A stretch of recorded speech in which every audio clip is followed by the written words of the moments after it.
আসসালামু আলাইকুম, কেমন আছেন সবাই? আশা করি আলহামদুলিল্লাহ ভালো আছেন।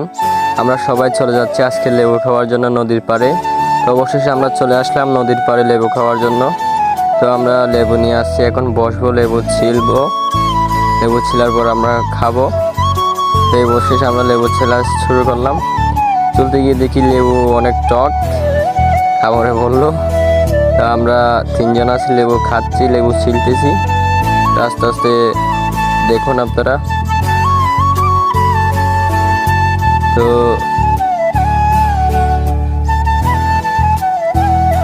তো আমরা এখন লবণ আর মরিচ সাথে নিয়ে এসেছি। লবণ আর মরিচ একসাথে মিশিয়ে নিচ্ছি। লেবু একটা খেয়ে দেখলাম অনেক ঝাল। লেবুর টক আর ঝাল সব মিলিয়ে আলহামদুলিল্লাহ অনেক মজা হলো। আর টক, বেশি টক।